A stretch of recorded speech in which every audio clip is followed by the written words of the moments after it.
All right, folks, coming up on Roland Martin Unfiltered for Friday, February 8th, 2019, another woman comes forward claiming she was raped by Virginia Lieutenant Governor Justin Fairfax when they were students at Duke University. Her lawyer says there is contemporary corroboration. Fairfax has fired back saying this is absolutely unsubstantiated and he will not resign. We'll break it down with our panel. Meanwhile, Virginia Governor Northam is digging in and is likely to survive the racist blackface photos in his medical school yearbook. Y'all got to hear about the reading assignment his staff has given him. Remember crazy girl Candace Owens, black sick, big time MAGA Trump supporter? Well, guess what, y'all? She was in England, and she actually said that, you know what? Hitler, his nationalism was fine as long as it was in Germany. Wait till I play y'all the video. I told y'all she is not the brightest bulb in a dark room. Trump may be gone in a few years, but his federal judges will be here for the next 20, 30 to 40 years. We'll tell you about Republicans ramming through nearly 50 of his judges in one day. We'll talk with a lawyer from the Lawyers Committee for Civil Rights Under Law about what's going on. Also, new details of the story of Crystal Mason, a black woman who went to prison for voting in Texas. Her attorney, Kim Cole, is here with a live update. Also, this morning on the Tom Jordan Morning Show, I participated in the interview with Senator Kamala Harris, who's running for president. We'll actually have for you the full interview there on the Tom Jordan Morning Show. And Congresswoman Sheila Jackson Lee of Houston shows Acting Attorney General Matthew Whitaker, who's the boss at a congressional hearing today. Wait till we show you the video. Folks, it's time to bring the funk. I'm Roland Martin on the filter. Let's go.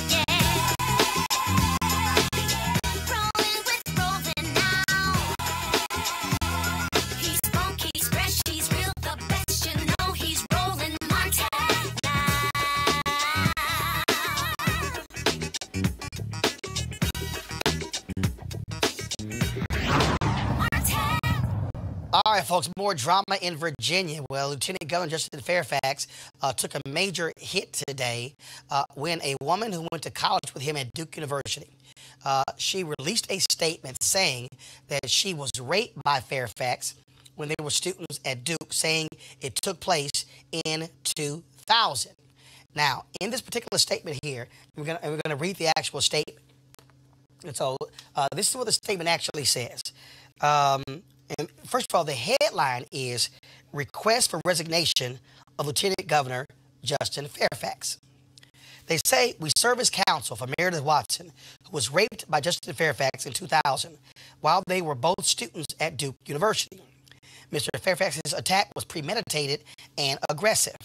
The two were friends but never dated or had any romantic relationship. Ms. Watson shared her account of the rape with friends in a series of emails and Facebook messages that are now in our possession. Additionally, we have statements from former classmates corroborating that Ms. Watson immediately told friends that Mr. Fairfax had raped her. Ms. Watson was upset to learn that Mr. Fairfax raped at least one other woman after he attacked her. The details of Ms. Watson's attack are similar to those described by Dr. Vanessa Tyson.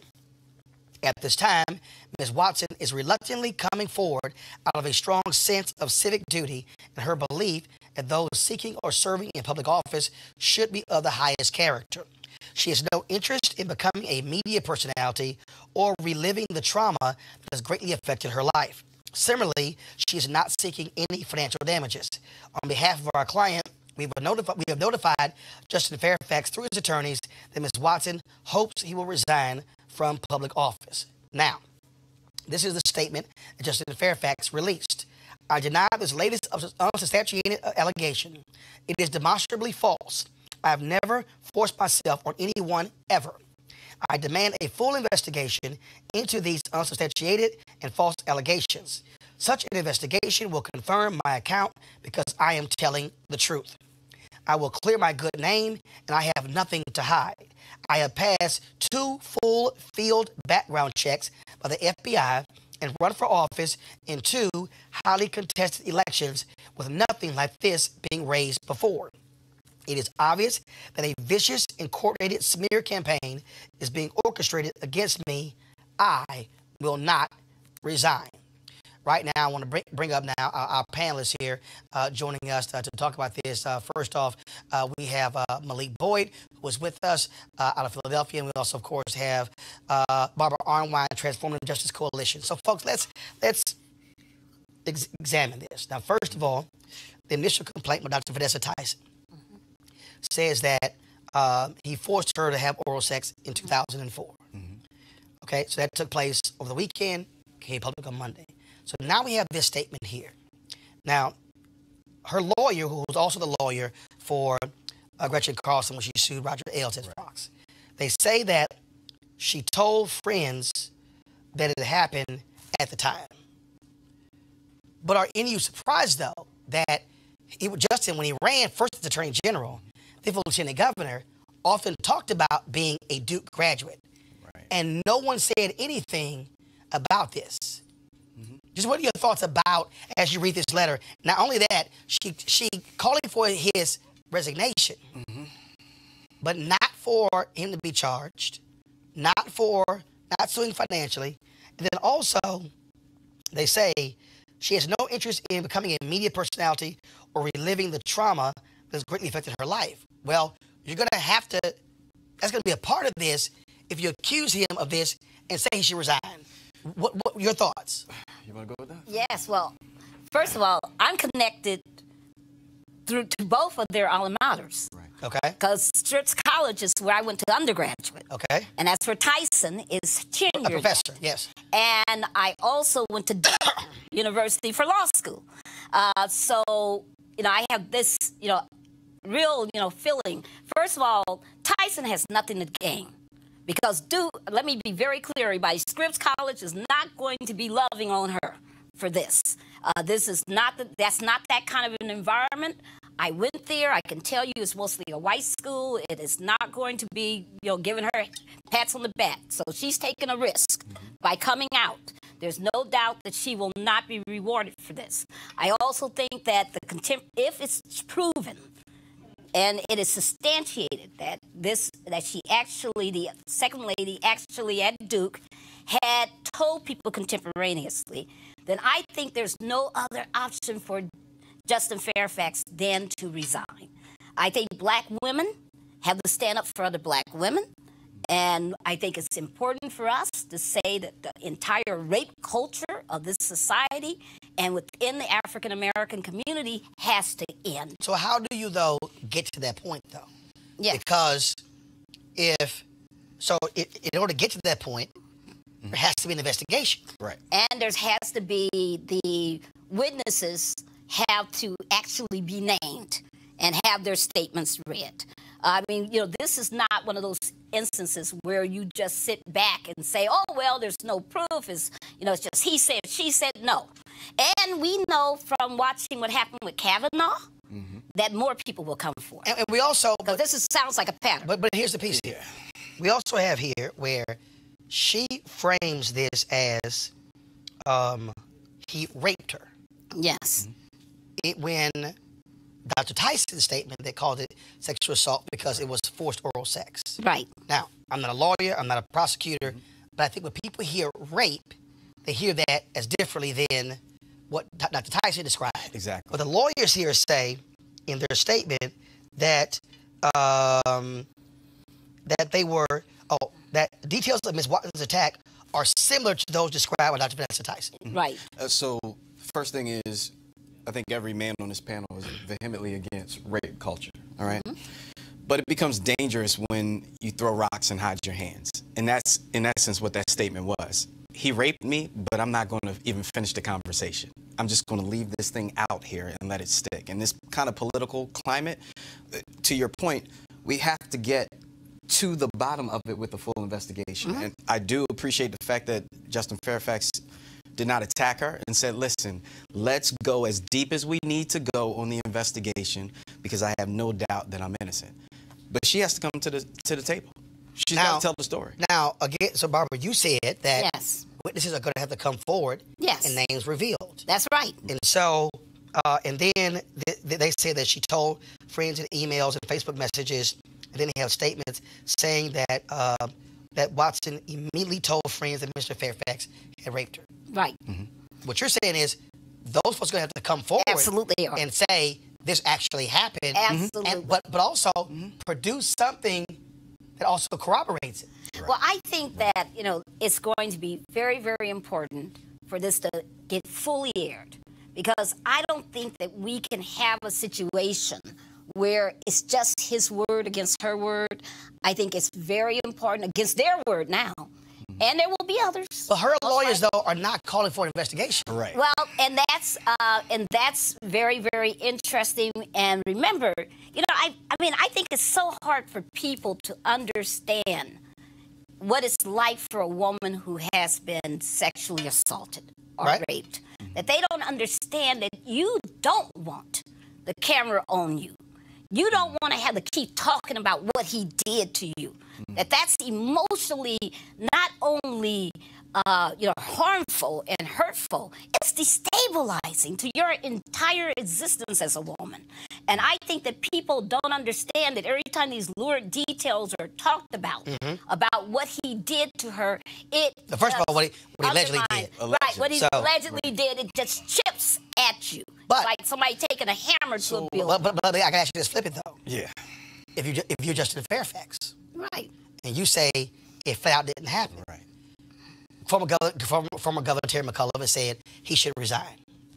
If you are your lawyer, if you are the lawyer for Justin Fairfax, what is your response? Oh, of course, you know, if I'm his attorney, I'm saying you got to make them come forth with all the proof. I mean, that's what I'm saying to him. I'm also saying... But what you tell him to resign? And I'm also saying to him, confidentially, on the QT, I'm saying, listen, if you did this, you know, let's be straightforward right now.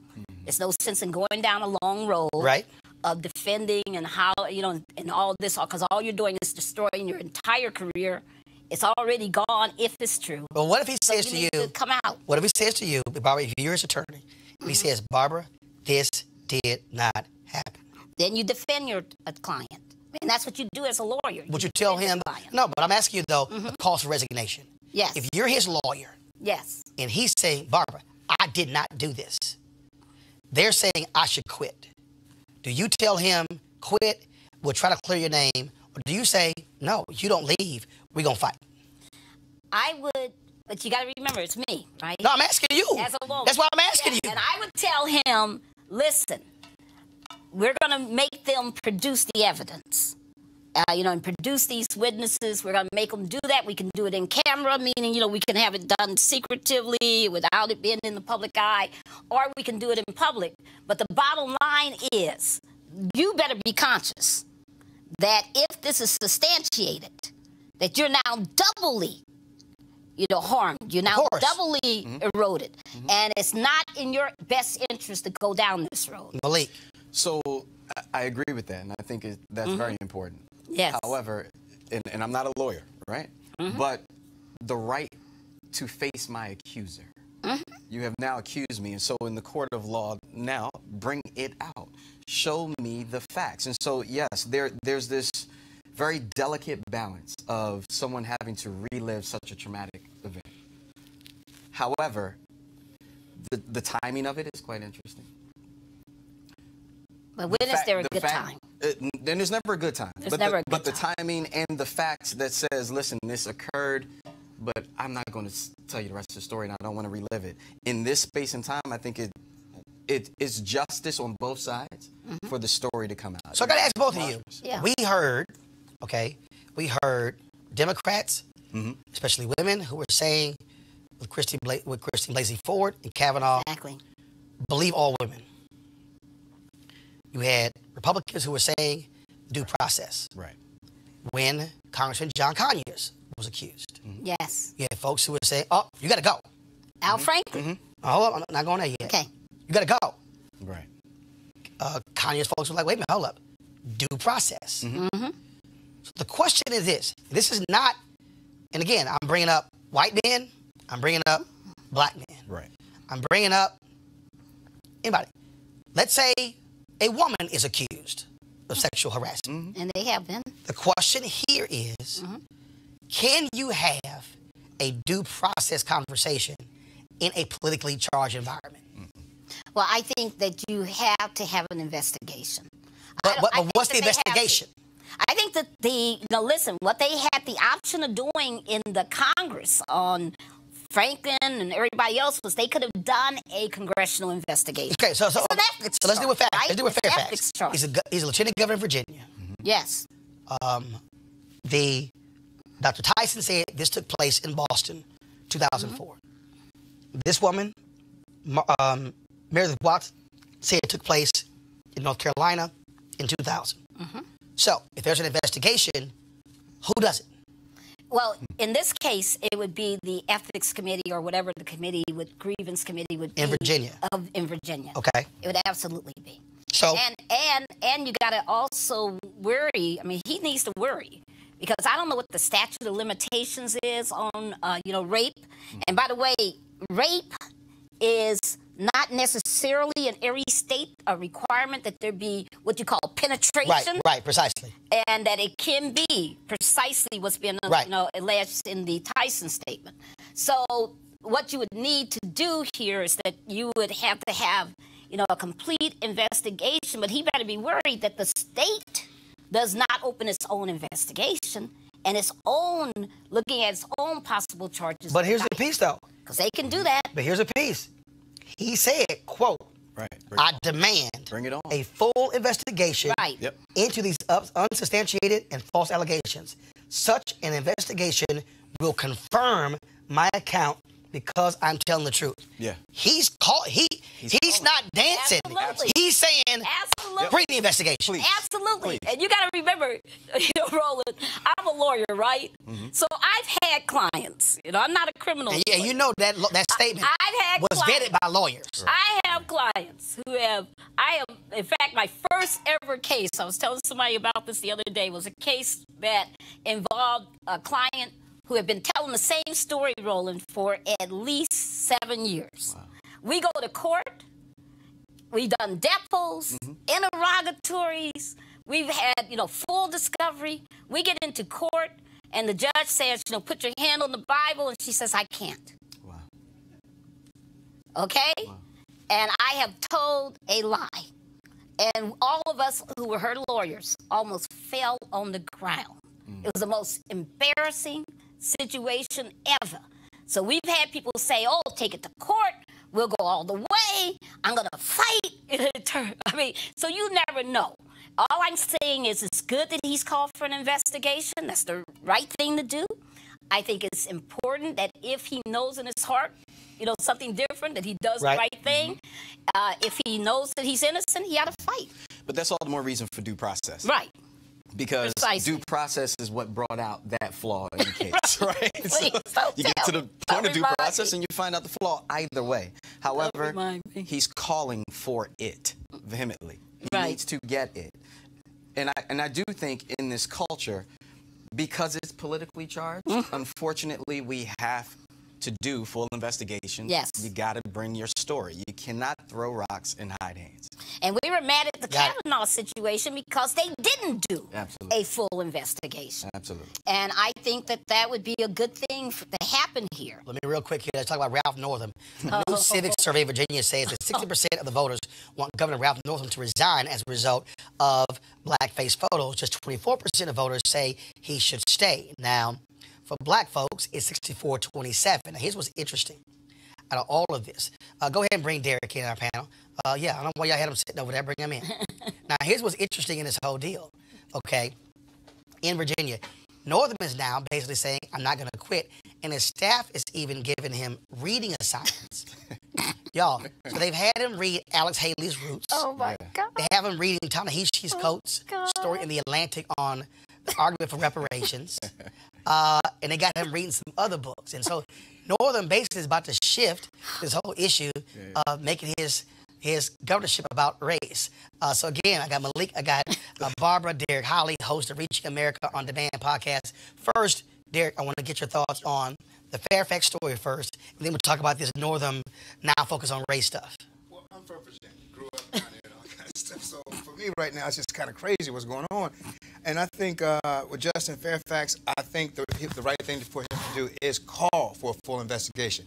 Bring it to the table. If you accuse me of it, because I understand the lady now, she said her attorneys that she does not want to move forward. She wants to go back to her life as it was. Well, no, in a statement, she says, quote, she has no interest in becoming a media personality or reliving the trauma that has greatly affected her life. Similarly, she is not seeking any financial damages. And so, yeah. I just don't understand how that could happen. And so for her to come forward and then say, I want to go back to my life as it was, right? That's just not possible. Never going to happen. Right. It's not going to happen. So never. I'm glad, because Roland, I was on that show when Justin came on that morning. He said he wanted to come on your show. After he won Lieutenant Governor. And he said he wanted to come on your show first and do the interview. And I was on there, and I met him that day. And he just seemed like a stand-up dude, you know? And so I applaud Justin for calling for this full investigation. So let's talk about this Northam, okay? Now all of a sudden, I'm about to go read some black stuff. Right. Yeah. Really? Yeah, get my black up. Yeah. Oh, come on. It's disgusting. But so the blackface thing is really important for a couple of reasons. This happened not in the 60s. 1984. He was 25 years old. This is the 80s, right? And so to all of the individuals, to all our folk that believe we made it and we're good, we're not, right? And this is evidence of that. And to those who are our white counterparts who believe everything is settled, this is clear. It's not. Right? Barbara? The 80s is right. Ridiculous at this point. Well, listen, I mean, he can read all he want to read. At home, after he's resigned, he needs to resign right now. Stop dragging this on. Stop attacking. Stop doing all the stuff you're doing. In the case of Fairfax, he's accused of something. Right. We got photos. We know. Now you're trying to say that wasn't me. But it was me. Right. And also, I want to say to the Supreme Court, in the Croson case, where you said that, all this history of Virginia being the heart of the Confederacy was past, Sandra Day O'Connor and all the rest of them. Right. Think about it. Right. Derek. I was just going to say, my sisters and nieces and nephews all still live down in Chesapeake. And so when I go home, for years I've said this, it's like traveling back in time when you go to Virginia. Yes. And it's just this feeling that comes over you, man.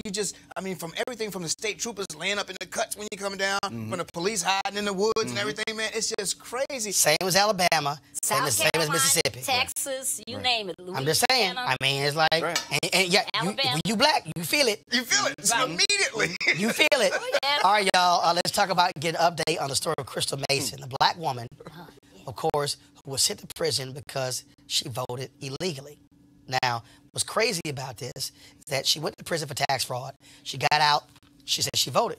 She could not vote. She said she didn't know. Her parole officer said she didn't know. They still threw her in jail for violating her parole. Then the Tarrant County DA tried to hit her up on an old sewage violation and charge her with that crime. Luckily, they have dropped that charge. Joining us right now is Kim Cole, Crystal Mason's attorney. All right, so Kim, what's the latest? What's going on with Crystal? Well, Roland, as you said, we just got the Tarrant County District Attorney to drop Crystal's charges yesterday, and so now it was just confirmed. I heard from the Bureau of Prisons this morning. As of this morning, they are resubmitting Crystal's application to be transferred to a residential reentry center, which is commonly known as a halfway house. Okay, so, all right, now that was on that federal charge. So she would go to a federal halfway house. But Yes. what's the deal, though, on that state charge? Which state charge? The original voting charge or the sewer charge? The state charge, the voting charge.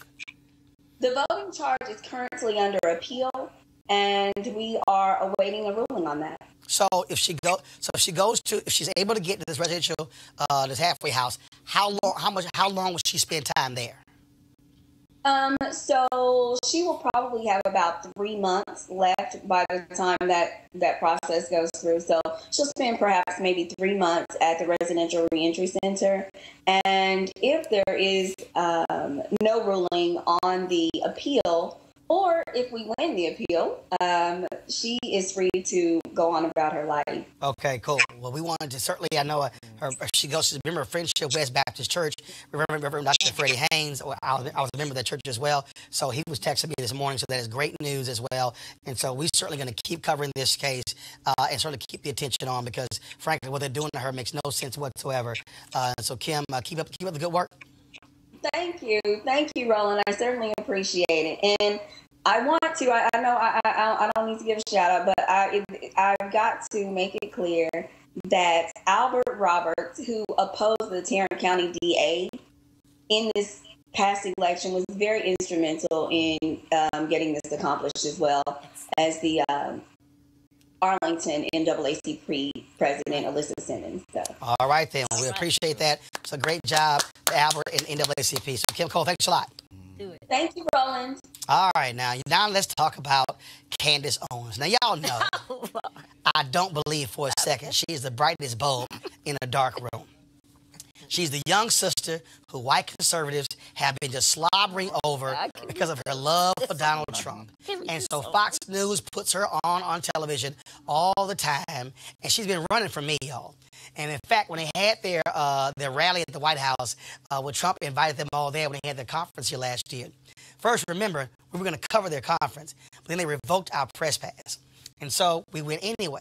And so outside, she's on the megaphone and she's doing interviews and Vice is covering them and everything. And so she sees me and gives me this death stare.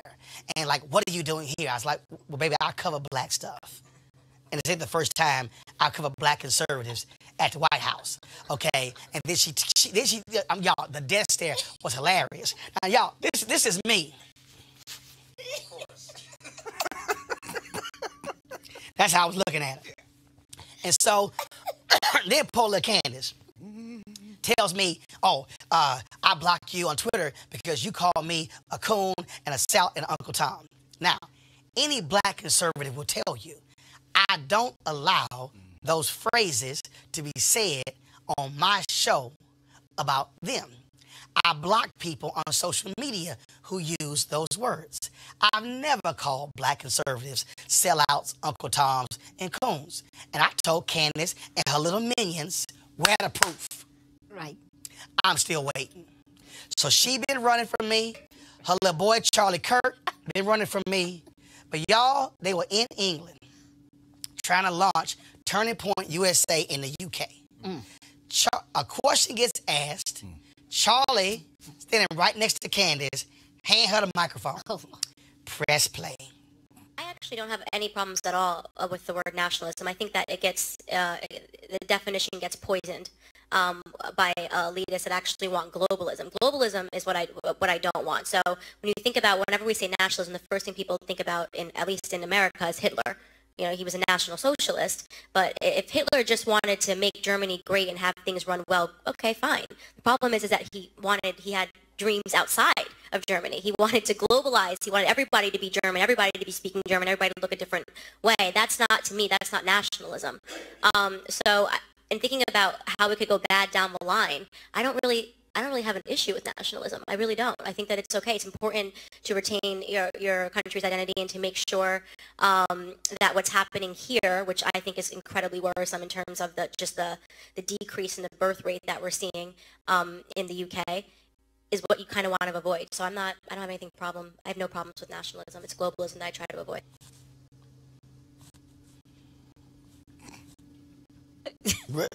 Hold on, let me just take my jacket off. I'm gonna have to. Okay, it's about to get a little heated up in here. Hold on, y'all. I gotta take my jacket off. It's about to get a little heated up in here. Oh, God. Y'all, let me break this thing down. Crazy little girl just said, well, if he just wanted to make Germany great, I'm good. Do y'all understand that Hitler was trying to exterminate all Jews in Germany? Hitler didn't want any non-whites in Germany. Hitler took his cues from Jim Crow in America to institute the hatred in Germany. Basically, what Candace said is yo, if that's how you want to roll in Germany, I'm good. But the moment you decide to go outside of Germany, that's why we had a problem. Right. I told y'all that girl was not smart. Now she's trying to come back. Oh, Hitler, he's just coming to Earth. Derek, I'm gonna go ahead and start with you, because you and elite black conservatives, and so I'm just gonna go ahead and go to y'all first. I mean, are y'all not black conservatives? I hear you. Don't attach me to that. I just Derek, go right ahead. I look at Candace, man, and her, like a lot of some of these young millennials, they use talking points. Right. They have no experience of what's really, really going on in the world. I ain't read a book. Ain't read a book, don't really know. And so she got handed the microphone, got asked that question, and she stuck her foot in her mouth. Just because she was talking. And she didn't even know what she was saying. Clearly she didn't know what she was saying. Right. And so, that's my point. That's my problem with her. This new freshman Congress lady, Alexandra, her, because I think that she's out too they give her too much of a bull. I don't agree with You can't even put them two in the same room. This child right here. Finish my statement, please. Because Alexandra, she does not know what she's talking about either. Derek. Okay. Don't conflate her. Except his ass whooping by itself. No. Isolated. No. Malik, here's the deal. Not at all. The right wing has lifted this child up like she is the next thing. All the stories done on her. NBC News did a story where Van Jones, and I almost cussed out Van, said she literally could be the next Megyn Kelly. And all this sort of stuff. And I'm just going to be straight up. Okay. Y'all need to understand how to game recognize game. Right. Okay? Absolutely. And y'all, I've been knowing black conservatives my entire life. And this is what white conservatives do. You take, for them, a telegenic black woman. Gotta look. Who they say, oh, she got to look. And then for them, oh my God, she's so articulate. Yeah. And then, hold up, she gonna trash black people on the regular. Boom, instant star. And Malik, that's what you got here. All right, so that's not just a Republican thing. That's a political thing. Dems do it on the other side. Okay. So we got to be honest. Well, you can't actually show me how many Dems have taken. No, I'm talking about the Hitler. I'm talking about somebody who's dumb. I'm talking about.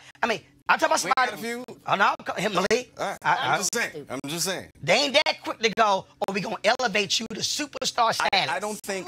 No. So then here's the. Okay, dude, hold up. No. Different is. First of all, she got elected. Right. This child ain't elected. She's appointed. She got appointed. Go ahead, Malik. So I agree with you on that. Here's the real issue. There are some black folk that got appointed to positions that just simply weren't ready.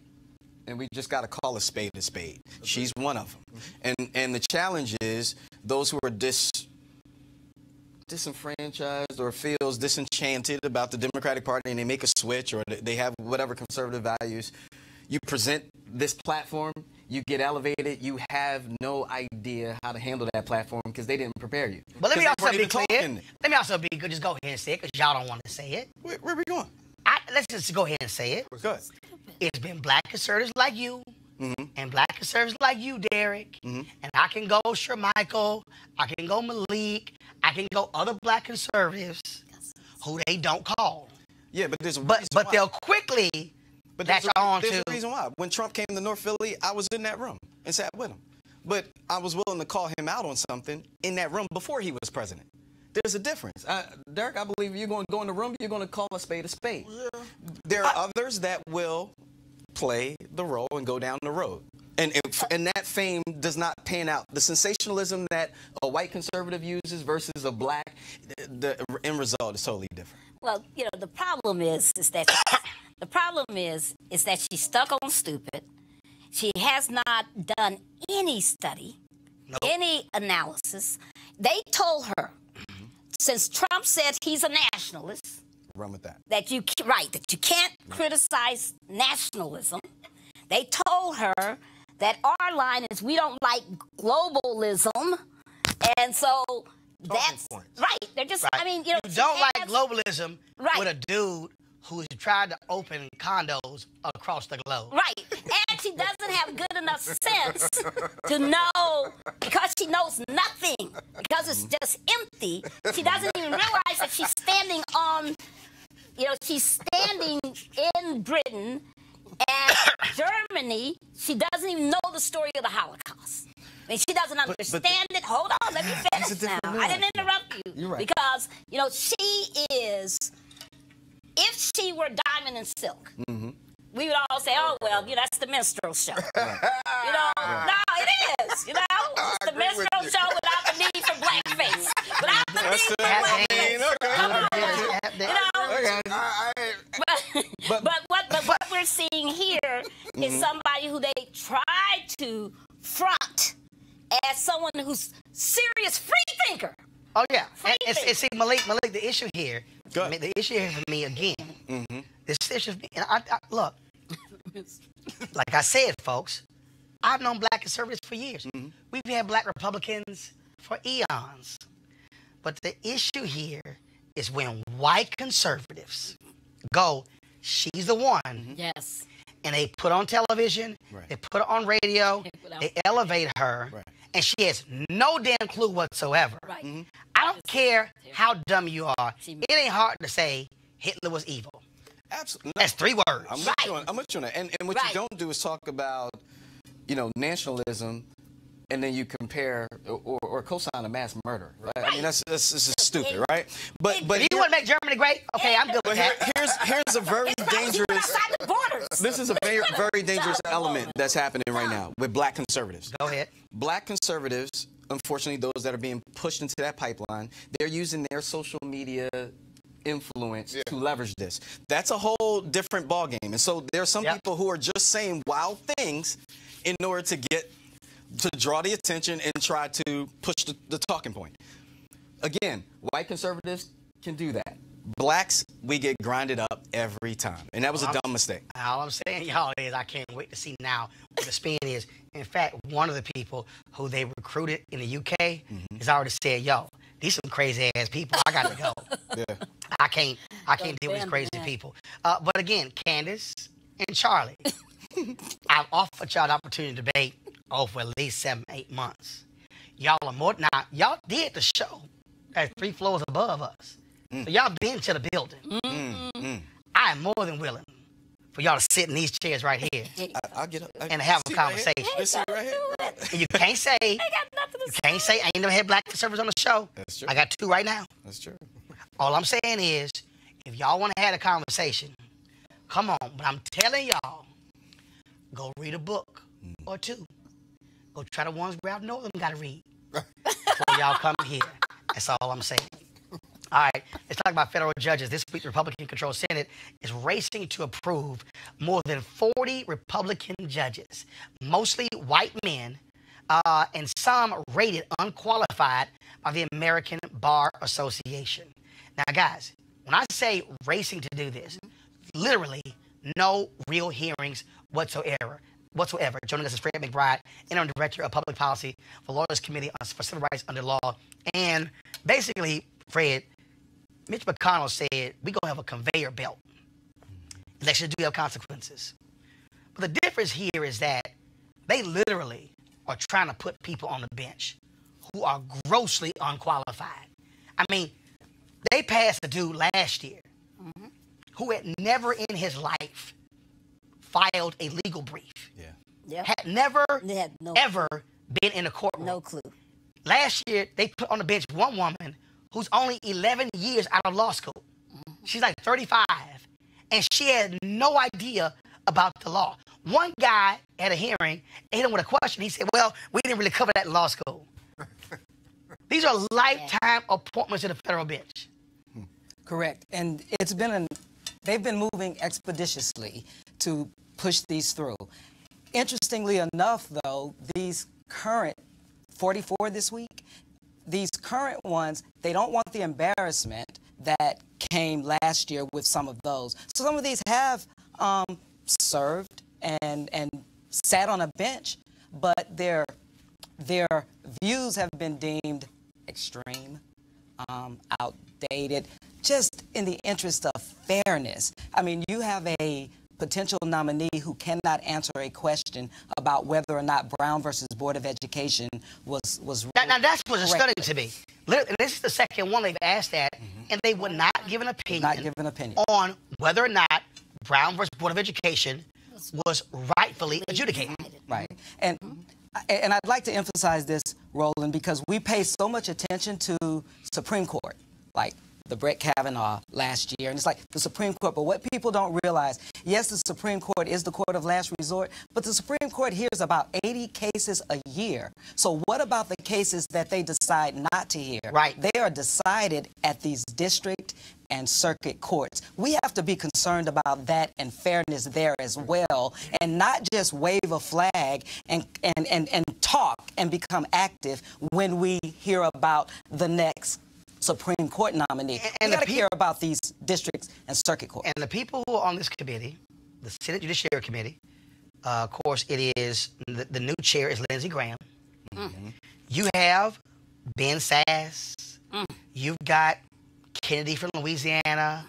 You've got Mike Lee from Utah. You got all these folks who talk about fairness and equality, all those things, and they literally are run them through, and they're being confirmed through our committee, 12-10 votes, 12-10 votes. I mean, they aren't even having the guts. Even when sorry-ass Jeff Flake was there, okay, he was every time he gave a speech, I'm like, dog, you on that committee said nothing. They literally are confirmed, and they always talk about, oh, so-and-so, the gold standard for the American Bar Association. Many of these judges have been deemed unqualified by the ABA.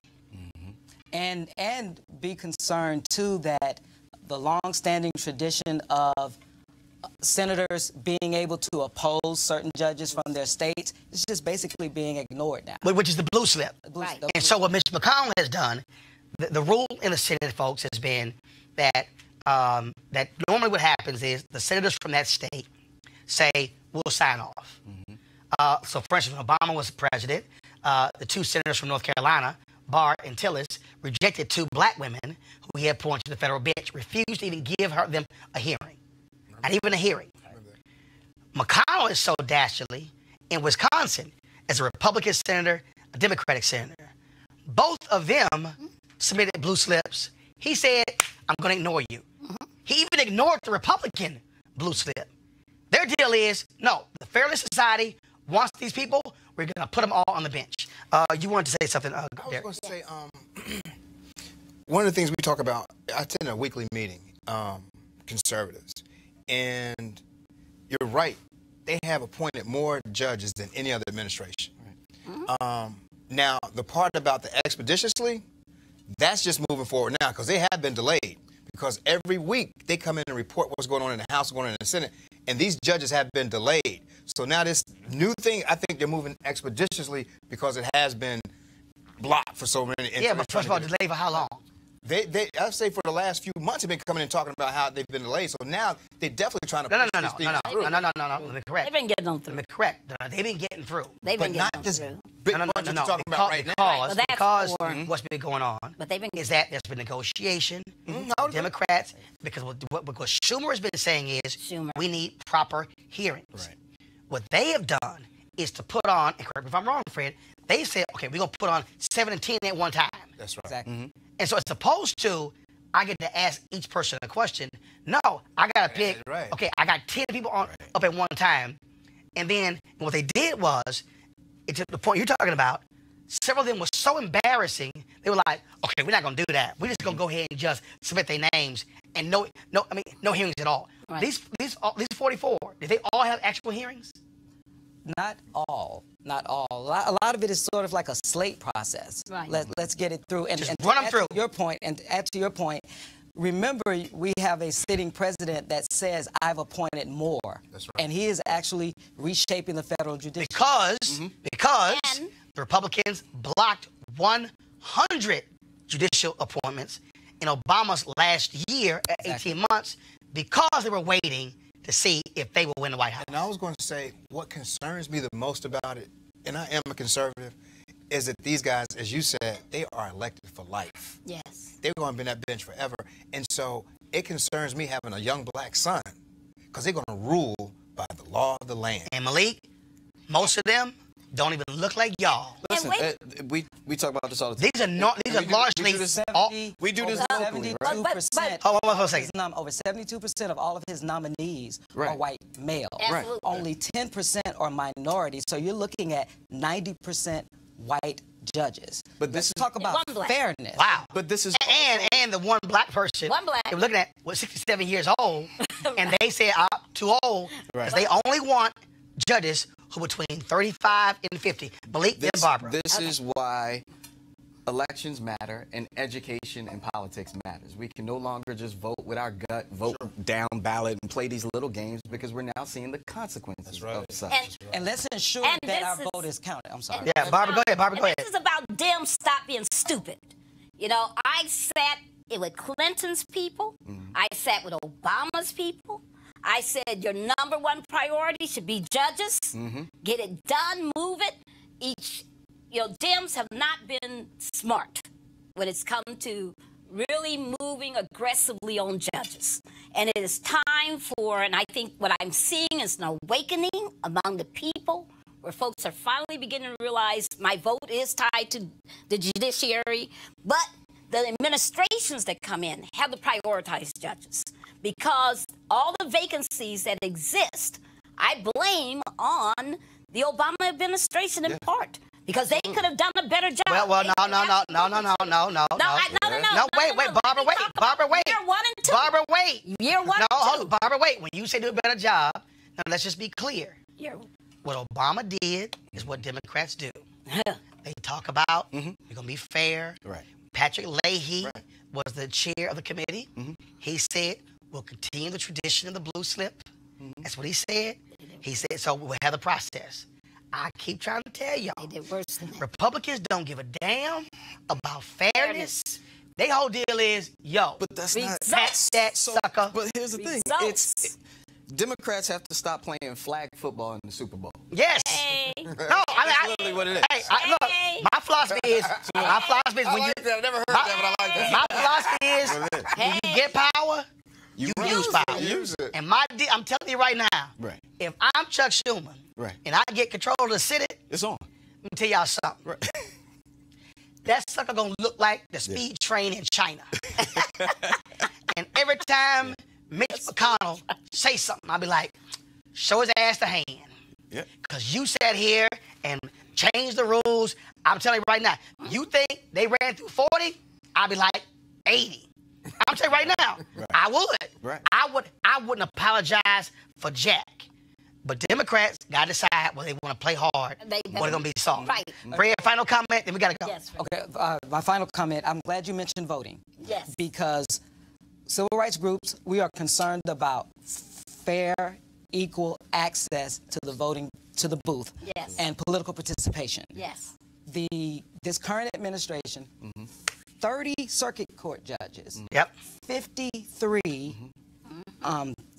district court judges, all of that, and some of those judges, some of those nominees supported the voter purge in Ohio, Yep. Right. supported voter ID laws in Texas and other places, and now they're going to be sitting in a higher court. That's right. And I believe still supporting those positions. Of course. What else question? All right, Fred McBride, we appreciate it, brother. Thanks a lot. Thank you. All right, folks, going to a break. We'll be back and Roland Martin Unfiltered in just a moment. Hey, fam, I want you to like, share, and subscribe to our YouTube channel, youtube.com/Roland S. Martin. And don't forget to turn on your notifications. Shh. All right, folks, let's talk about our partner, D Herbs, okay? They, of course, have this full body cleanse. So a lot of us looking to lose weight, take some of the toxicity out of our body. It's one of the ways to do that is a full body cleanse. And so what they have are 27 different cleanses that you can actually pick from on their website. Now, again, I did this a little bit earlier, lost about 18 pounds. And again, but it's not just a matter of just losing the weight, but it's also changing how you look at eating, what you eat, more raw vegetables, more fruits, things along those lines, adding in your diet. Now, if you want to do one of the cleanses, do me a favor. All you got to do is go to therbs.com, and actually use the promo code Roland. You can also call their number, 1-866-4D-HERBS, 1-866-4D-HERBS. Like I said, 27 full-body cleanses to choose from. Some last 3 days, 10 days, 20 days.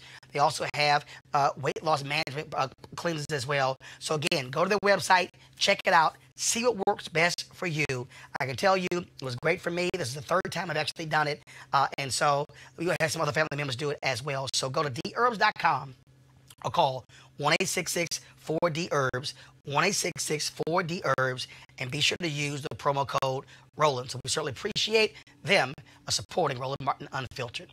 All right, folks, today on the Tom Joyner Morning Show, California Senator Kamala Harris, who's running for president, she was on the show talking about that, and here is our interview with the senator.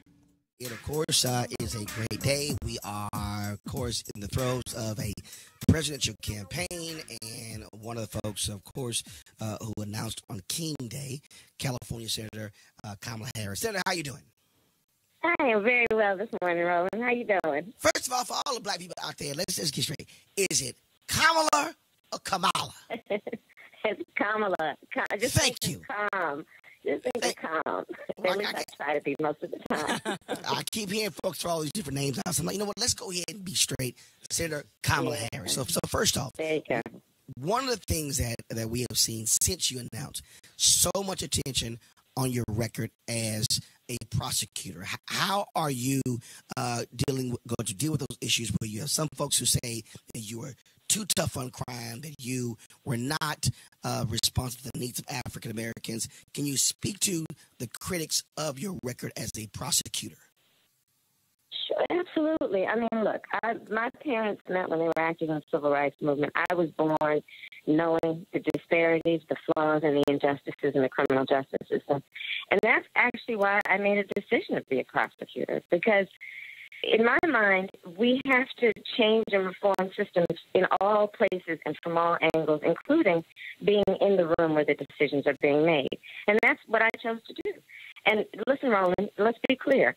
I think we all know if a woman is raped, if a child is molested, if one human being kills another human being, we all want that there will be consequence and accountability.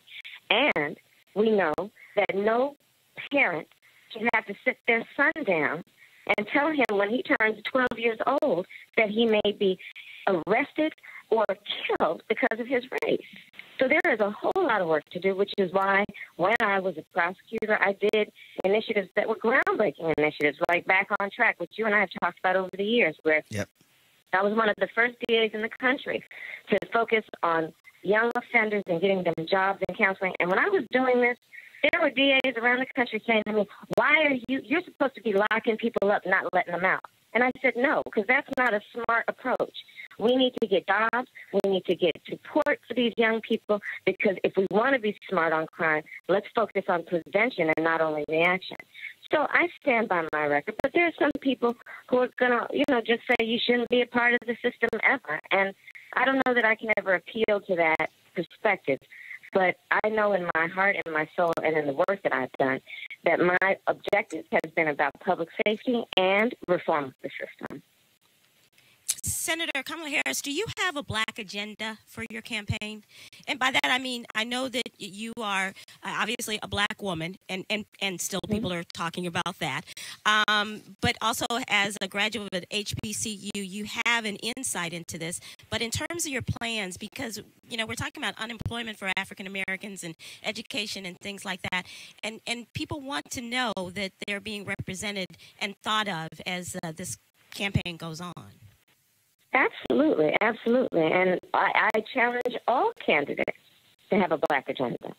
And so, you mentioned, for example, HBCUs. I've just been meeting over the last 2 days with all the HBCU presidents and chancellors, talking about the work that we have done together and the work we have yet to do. I am a proud graduate of an HBCU, Howard University, and we know HBCUs. She says the same. She says the same thing to Hampton alum too. She says, "Ain't you?" You know what? I have a senior member of my staff who went to Hampton. Bless her heart.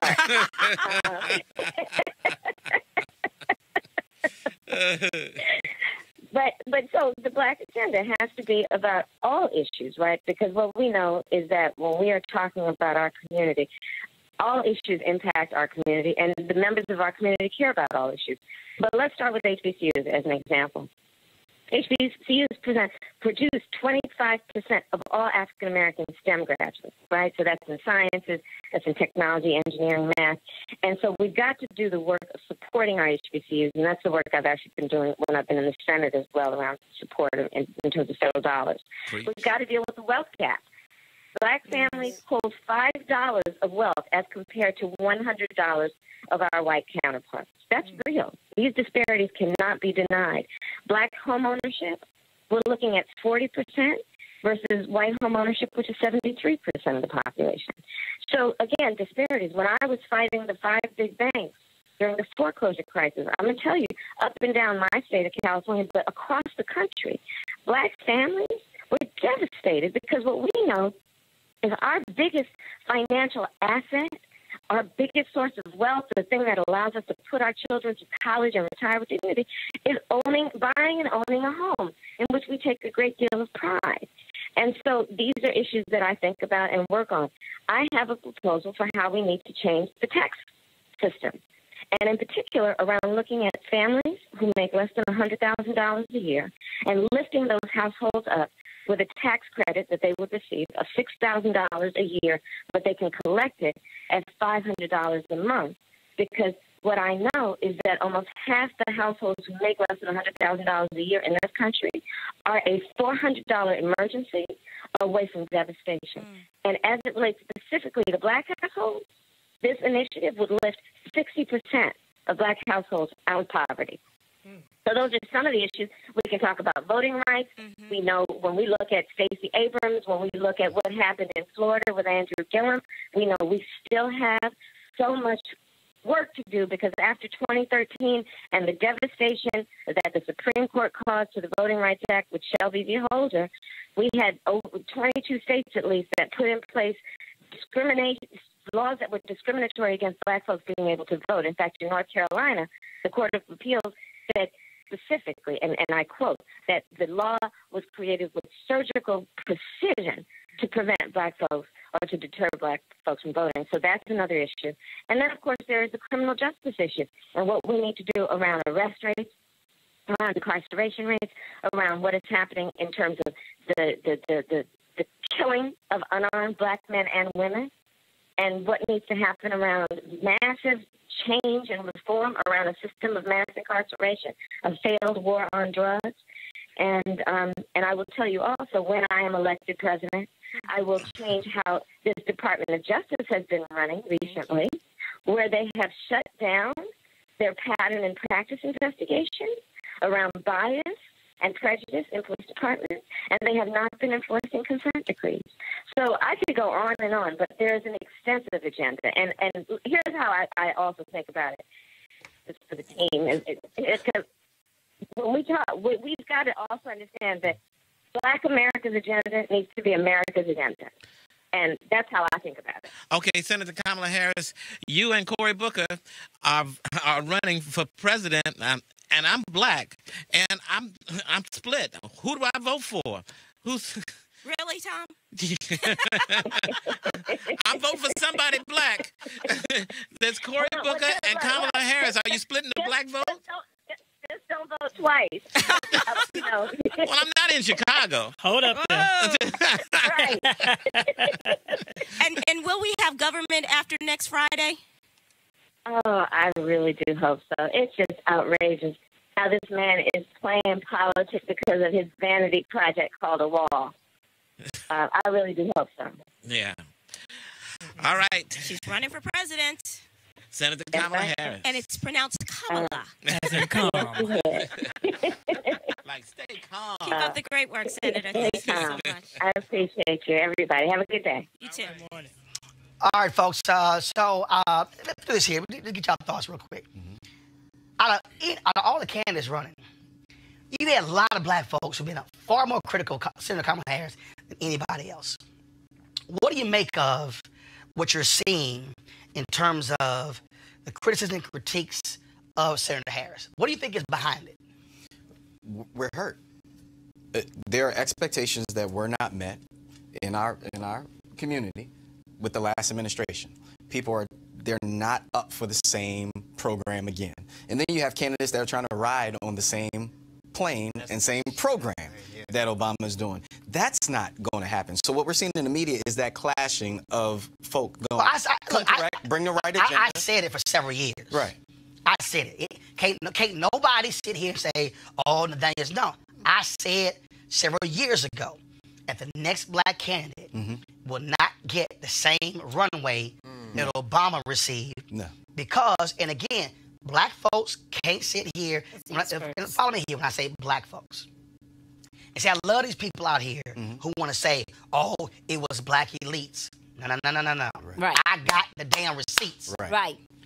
I can go down on my Facebook. Oh, absolutely. When the black caucus was demanding that $4 million in the House Financial Services Reform Bill, black folks, regular, ordinary black people were saying black caucus shouldn't be embarrassing the black president. Right. They shouldn't be opposing him. They shouldn't be doing that. There are one. When black women were sitting here about Barbara, no.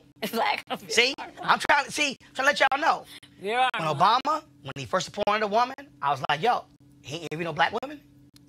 I'm telling y'all right now. You know that. They had a heated meeting at the White House. That's right. Yep. Okay? I need y'all to listen. I wrote a column saying should appoint a black woman. That's right. Anita Dunn jammed me up outside of the White House. Yep. You shouldn't have written that because that's going to make it harder to appoint another black woman. I was like, he ain't appointed one yet. Right. Y'all, this actually happened. Never did. Barbara, you got banned from the Obama White House for 2 years. That's right. Because you dared to call him out. Years. Go ahead. Banned. Absolutely. I was banned for 2 solid years. I mean, not invited to anything. And even it got so bad that other civil rights leaders would get into the meetings and say, we can't talk about this because we need Barbara at the table.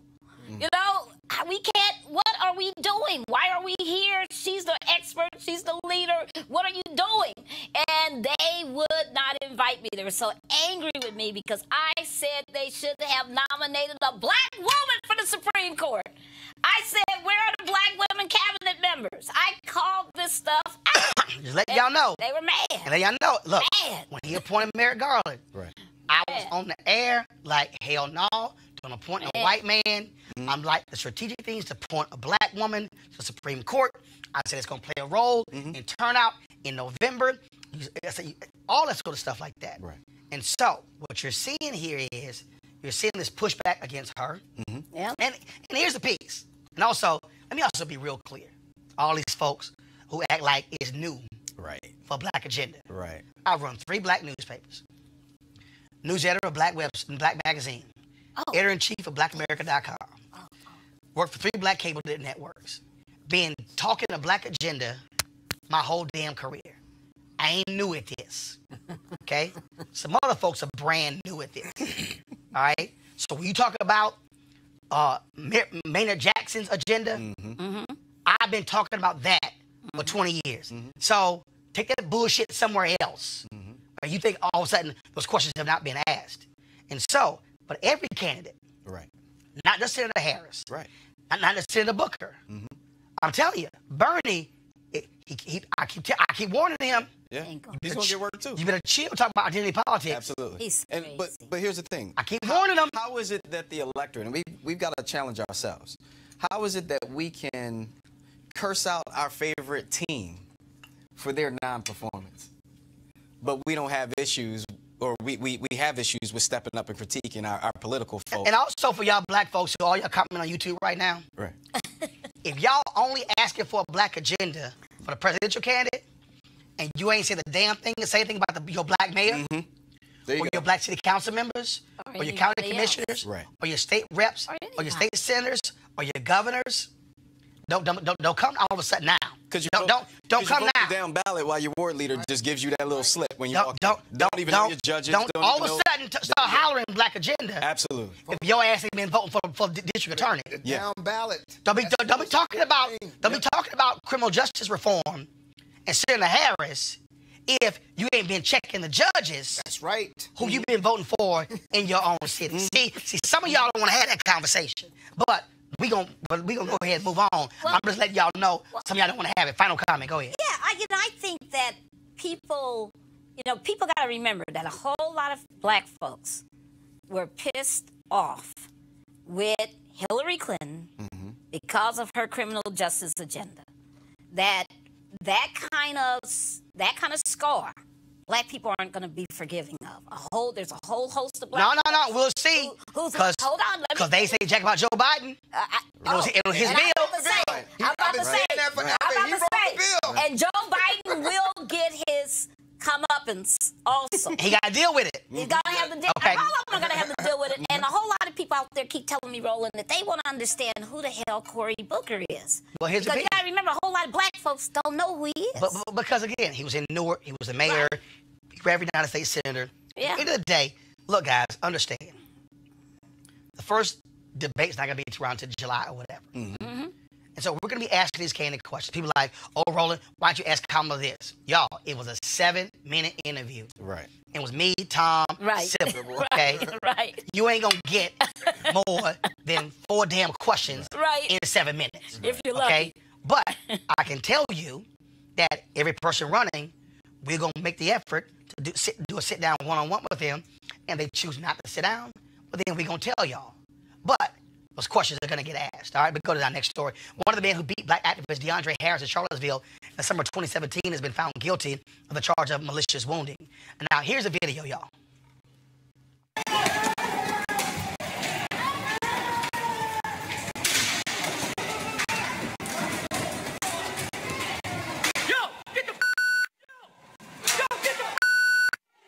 All right, y'all. So the Washington Post had a story say ex-white supremacist. Well, when the hell he drop out? Ex-white supremacist. Right. When the hell he drop out? No, he's still a white supremacist. Absolutely. 50-year-old Tyler Watkins Davis was allowed to go home to Florida to await sentencing. Ain't that some bullshit? Now, the former member of a white nationalist group, he's still white nationalist, is the 4th man convicted in the beating. He could get 18 months to 4 years in prison. No bail, just sent home. See? They don't happen to black people. See? No. See? You don't get sent home. But See? that's Virginia. Yeah. All right, folks. In Columbus, Ohio, Amber Evans is still missing. Evans is a community organizer who went missing more than a week ago. Her abandoned car has been found, but no sign of Amber Evans. This is the latest police missing persons alert. Distraught, high risk missing. CPD, that's Columbus Police Department, is searching for 28-year-old Amber Evans. She's a light-skinned black female. Her vehicle was discovered in the Scioto Mile area the evening of January 28, 2019, after a dispute with her boyfriend. CPD's missing persons unit, the number is 614-645-4280, and JBRAMMER at Columbus Poll. That's his email, columbuspolice.org. And so we want to keep the pressure up. We got to find this young woman, y'all, because his sister is an organizer, and she has been missing, and so we can't allow her to be out there. She's still alive. We got to be able to find this sister. How long All has she been missing? she's been more than a week now. It's probably going about nine days or so now. And so we got to keep the pressure up. This has happened to 2 of our. Absolutely. So, folks, let's go to our HBCU school today.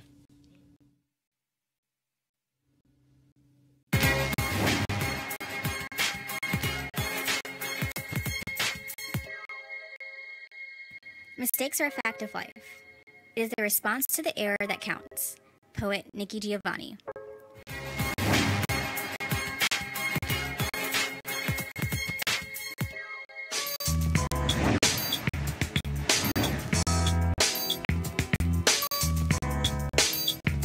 All right, folks, HBCU Giving Day, our school is Alabama State University, founded in 1867, located in Montgomery, Alabama. Notable graduates include Ralph Abernathy, Tangi Miller, Ricky Smiley, Quentin Ross, and Lil Yachty. Now, y'all know, yes, Ricky Smiley, you can give, go to alasu.edu, alasu.edu. And yeah, Ricky Smiley, you always hear talking about Alabama and Roll Tide. No, his ass went to Alabama State. So, Ricky, I'd appreciate it if you actually rep the actual school you went to and not the other school you didn't go to just because of the University of Alabama. That's all I'm saying. That's all I'm saying. Don't be trying to rep the school you didn't go to. Right. Where are your Alabama State letters? That's right. Because you see me wearing Texas A&M letters. I ain't wearing some other school stuff. That's all I'm saying, Ricky Smiley. That's all I'm saying. All right, y'all. Calling all HBCU alumni, students, and leaders. Enter the Ford Y'all want to change that? Thank you very much. Enter the Ford Motor Company HBCU Mobility Challenge and win $25,000 for your school. Building on their long-term support of HBCUs, Ford is looking to improve mobility in HBCU communities through innovative solutions. The winning program will receive a grant of $25,000 to implement the proposal. The deadline, folks, is March 31st, 2019. Go to fgb.life, fgb.life for more information and to apply. Ford goes further in our community, so we want to thank them for being a partner of our show as well. Okay, we're going to close the show out with this here, y'all. So, Matthew Whitaker, interim attorney general, will testify before Capitol Hill today. He was whining and complaining. And y'all want to see some whining? Hit play. Congresswoman. Can the clock be restored? It was. I'm sorry, what was your... I don't know if your time's been restored or not. Mr. Attorney General, we're not joking here. And your humor is not acceptable. Now, you're here because we have a constitutional duty to ask questions, and the Congress has the right to establish government rules. The rules are that you are here. So I need to ask the question, and I need to have my time restored so that you can behave appropriately. I will behave appropriately as a member of the Judiciary Committee. Your ass got checked. What he said is, well, you know, your time's up. The whole time. He even did it to the chairman, Jerry Knapp, saying, well, you know, your 5 minutes up. He was acting up. Yeah. Oh, wow. Yeah, he was acting up. That's pretty damn arrogant, Malik. Respectful. You don't listen. Don't go up against a black woman like that. Hey! Don't do that. It's going to be a problem. I mean, but here again, there's an arrogance amongst certain folk that we're seeing, right? And so I am fully okay with people getting checked. It's about time we have some contact on the field. This is a high contact sport. I love all these sport analogies. It is what it is. But, you know, and also it's just the disrespect. The disrespect, he was disrespectful for Nadler, but he was disrespectful to a black woman in a humorous way. You know, it's all of this. It's like people wear blackface. It's all this denigrating behavior, you know, trying to put us in our places as they think we belong, which is nowhere, sitting as a congresswoman. Thank you, Sheila Jackson Lee. We love you, my sister. Keep on bringing it. Derek? I just... Derek? Get your boy. Get your boy. Right, no please. I didn't see it, so I need to see what happened. All right, y'all. All right, we're going to end the show this way. Baseball great Frank Robinson has died at the age of 33, a 14-time All-Star. He was named MVP in both the American and National League. A big-time slugger, he was the first black manager in Major League Baseball history, first for the Cleveland Indians and then with the San Francisco Giants. He'd been in hospice care the last few months and was able to say goodbye to friends and family. Robinson was very active in the civil rights movement, and in 2005 was awarded the Presidential Medal of Freedom by President George W. Bush. And so certainly our thoughts all go out to Frank Robinson and his family. And also this week, Hank Aaron celebrated his, I think, his 85th birthday this week as well. And so we certainly want to say what's up to all of our people. Yeah, Derek. President Trump tweeted out that Robinson was his man. Oh. Right. And I'm sure Donald Trump think Frederick Douglass was by his bedside. Right. As he was reading the autobiography. Yeah, precisely. Right. He said that was his man. Yeah, okay. Just tell me what he said. Yeah, okay, Candace. I just tell you what he said on the tweet. Yeah, okay. First of all, you know damn well he ain't seen that tweet out. He did. He sent that tweet out. No, he didn't. Oh, you said somebody else did it out. Just like his Black History Month tweets, you know he ain't sent it out. Right. You know any tweet that's coherent, he ain't sent out. That was too all right, y'all. Yeah. All right, y'all. Look, we got to go now. I want to thank our panel, Derek, Barbara, and Malik. Thanks a bunch. Be sure to support Roland Martin Unfiltered by going to RolandMartinUnfiltered.com. I want y'all to join our Bring the Funk fan club. Yo, this is the only show like this. This is the only way we do it. And we keep it real, keep it black, keep it authentic. And so we want to speak to our issues, cover our concerns. So please join our Bring the Funk fan club. I'm going to try to get my voice back this weekend. Luckily, my coughing is subsiding. And do understand, y'all, I'm allergic to smoke. It normally takes anywhere from 3 to 5 weeks for all that to be out of the system. And so it's rough, but I could easily say I can't do the show this week. But no, we got to get through it. And so Monday, I'm going to be live from New York. Susan Taylor has a National Cares Community Project. We'll be there. And then, of course, NBA All-Star Game is next week. And I'll be in Charlotte on Thursday and Friday as well. And so for everybody, have an absolutely great weekend. I'll see you guys on Monday. Holla. You want to check out Roland Martin Unfiltered? YouTube.com/Roland S. Martin. And subscribe to our YouTube channel. There's only one daily digital show out here that keeps it black and keep it real. It's Roland Martin Unfiltered. See that name right there? Roland Martin Unfiltered. Like, share, and subscribe to our YouTube channel. That's YouTube.com/Roland S. Martin. And don't forget to turn on your notifications so when we go live, you'll know. You want to support Roland Martin Unfiltered?